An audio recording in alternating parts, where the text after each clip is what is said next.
長しましたね、セラ。メルもやるじゃん。ああ、いい勝負じゃったの。しかし随分と気合が入っていたようだが、何かあったのか？ああ、ケルビンとの添い寝券をかけてたのよ。添い寝券？いいな、私もご主人様と添い寝したい。いるかよ。お主にはまだ早い。 So there is a lot, and I mean a lot that happened this episode and a lot to unpack. So let's literally just jump right into it. So the first thing that I kind of really want to touch base on, you know what? Let me start with this. The ED changed. Literally, the badass song that the ED has, we got to check out like a mid-season refresh of the song, which is just a remix of the song that was currently playing, and the remix is dope. It like slowed it down. It's like and it included our two new characters, Ryu and Melfina, into the ED mix. And the way that the ED played out, like, ooh, it hit every single bone. I was like, yeah. I was bopping. I was like, yeah, let's get it. I was like, let's get it, Kelvin. All right.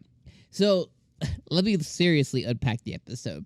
So I think I want to start off with kind of like, I'm just going to go literally in order of the things that happened. So first off, Melfina was finally summoned last week, or, you know, during last week's episode, Melfina was finally summoned to this world. Kelvin finally hit the level cap, the mana cap, all the things that he was required to hit to be able to finally summon Melfina. He was able to finally pull it off and summon Melfina to this world. My one issue with that is I don't feel like we spent enough time, because we immediately went from Melfina to where we're going to talk a little bit later, which is the end of the episode, which is summoning another hero. And I don't feel like we spent enough time with just being with Melfina, her being a new character. We immediately went into Melfina, and then then we transitioned into her training with Sarah, and then kind of like her kind of being pushed to the side for like the next thing, which is the hero summoning. So I really don't feel like we spent enough time. I would have loved to have seen Kelvin spend a little bit more time with her and kind of like acclimate her, you know, to his party. Maybe spend a little time with her. Maybe go out on it. Maybe these things are still coming, but because they did it, I kind of feel like we kind of skipped a step. So I would love to have seen him, you know, like, you know, take her out, you know, go out on like a date. Maybe we did get to see her and Sarah fight over who's going to sleep with Kelvin, but then we didn't get to see kind of like the outcome of that. So I would love to have seen them actually, like, you know, I don't know, play wrestle, or, you know, try and get in the bed with, like, just maybe that's like a little, I'm not saying anything crazy, right? Like, you know, I don't need some kind of like hentai stuff, but just like, you know, maybe them wrestle to get into the bed, just I mean, a little sprinkle of fan service, and just seeing who wins that bout, you know? I just feel like we didn't spend enough time with Melfina, considering that she was like the character to start off the anime, you know, basically like the voice in his head, the one who came out, the one who's like, oh, I'm his first wife or whatever.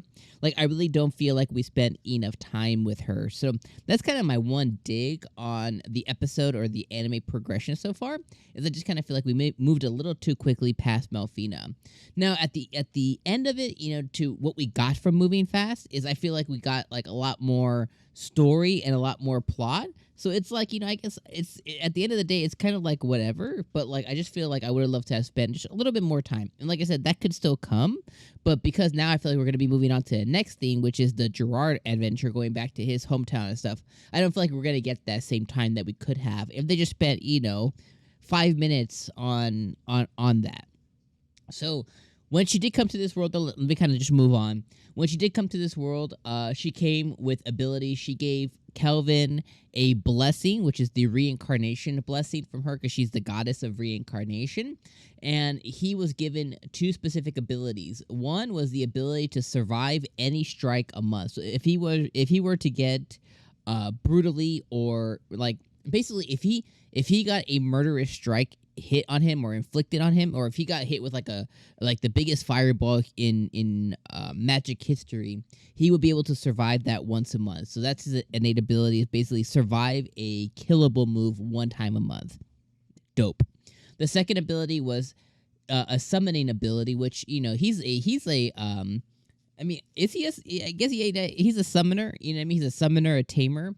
So his second ability is to be able to summon heroes. So I don't think there's any cap on that. At least it wasn't explained that there was a cap on that, but he can essentially summon heroes.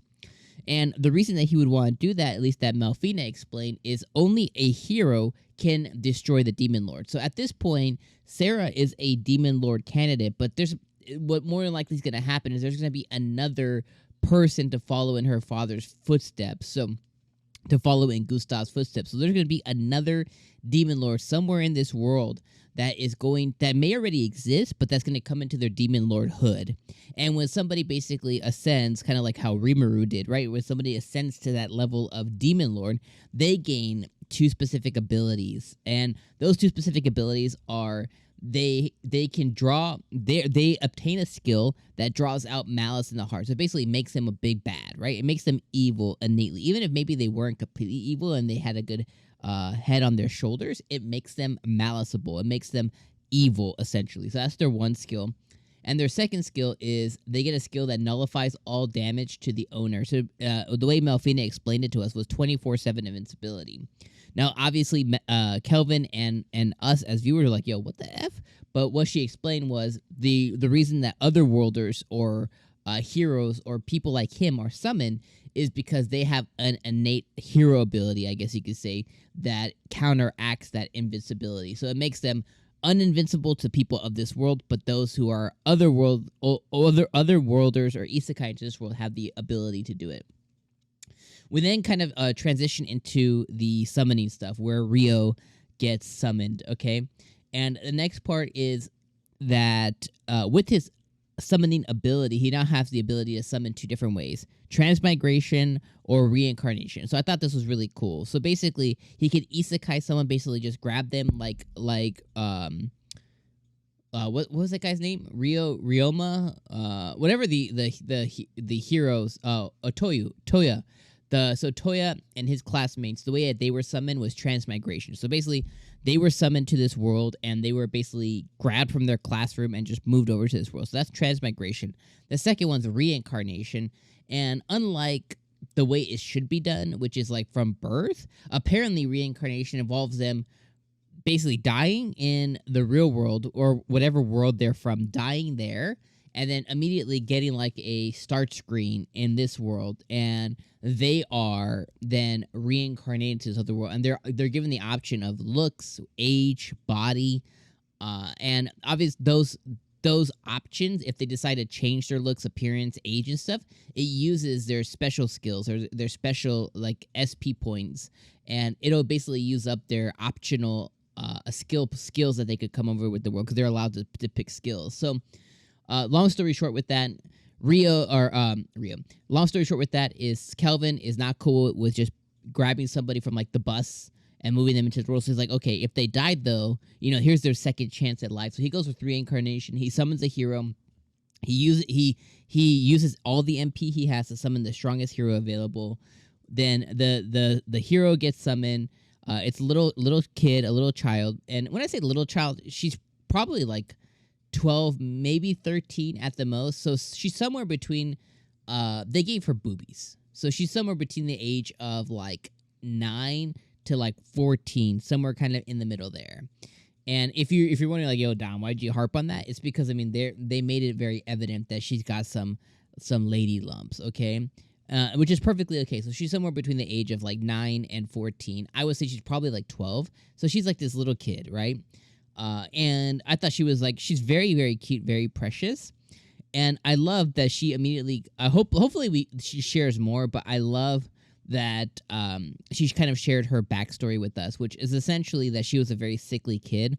And the way that she died was in the hospital due to her illness, whatever illness that she happened to have.